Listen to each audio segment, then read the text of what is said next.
Hey everybody, this is Michael. This video is going to be about a quote of my own and kind of my own musings and thoughts about what I say. What I'm talking about is I have a beautiful, intelligent, very talented wife, and I say to her on a regular basis, I try and make it daily, um, that you are my favorite person. That's what I say. You are my favorite person. The reason why I say that and not you're my only person is because at no point in time am I the only person in her life. She's got coworkers, she's got friends, she's got family members, and so we need to remember that we're not the only people in their lives, and they need to be, if she needs to go out and has what's called a girls' night, where her and her girlfriends get together and go out and they normally just go down to the local cantina and have margaritas and all this stuff, and that's good. She needs to do that. Everyone needs to go socialize and just kind of be with your own ilk for a little bit. Um, and that's one of the reasons why I say you're my favorite person, because I know I'm not her only person, she's not, and I'm not her only person. And it's a nice reminder to her, like, hey, I've chosen you. I'm willing to work, but it's also a reminder to me of, you don't take care of your wife, someone else will. And that's actually a very powerful phrase, and like you can Google that, and it's actually kind of popping up more and more, and it's more about respect and treating them correctly. Because at no point in time are you obligated to ever stay in a relationship with anybody, nor is anyone ever obligated to stay in a relationship with you. Whether that's just a friendship relationship, whether that's a romantic relationship, or just in some kind of intimate relationship. At no point in time are you obligated to that. You can just say, hey, all right, well, we were friends in high school, but now you kind of turned into a jerk, so peace. I'm out. Best of luck to you. And that's always a good reminder to me when I say you are my favorite person. And she responds back, you're my favorite person, and I just love the way she says that, and I can't imagine her not saying it to me, or even worse, saying it to someone else. Uh, just because that'd be heartbreaking. I love her. I want her to stay in my life as long as possible, um, and so with that being said, if I want her to stay in my life as long as possible, I'm going to treat her better than anyone can.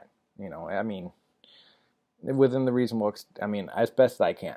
And that's because or at least treat her so well that she couldn't conceive going to someone else, because like that'd be essentially like, oh, I treat you, for like how you treat her is essentially kind of like, to use the analogy of cars, like you got a Ferrari here, you got a Ferrari parked at home, and like that Ferrari will do whatever you need, you'll take you out, you're very happy with your Ferrari, it's your favorite color, because you got to be willing to adapt to any relationship in any kind of form, whether it's romantic, intimate, just friendship, friendly, whatever. And so that is why I say that. But like, so if you got this Ferrari, why would you want to go to the car dealership to Honda or anything like that? Like it's a whole other level that you need to kind of jump, because you don't know about this new car, this new person in their life, whatever. But you do know that you get loved and supported and treated fairly and correctly by the person you have at home. And that is a nice way of kind of looking at it. Like, it's nice to know, I have her back and she has mine. And that's because I'm her favorite person and she is mine. And so we work, to help and support each other, because we need to also keep in mind that, again, we're not obligated to stay in any kind of relationship with anybody. Yeah, that's pretty much it. We're not obligated to stay with each other. And we're not, we're not slaves. We're not here for, each other's benefits. We benefit each other by being good people and helping each other, but we're not the only people in that person's world, in our spouse's world. And it's always a good idea to remember that, because, again, if you don't take care of your spouse, your lover, your partner, someone else will.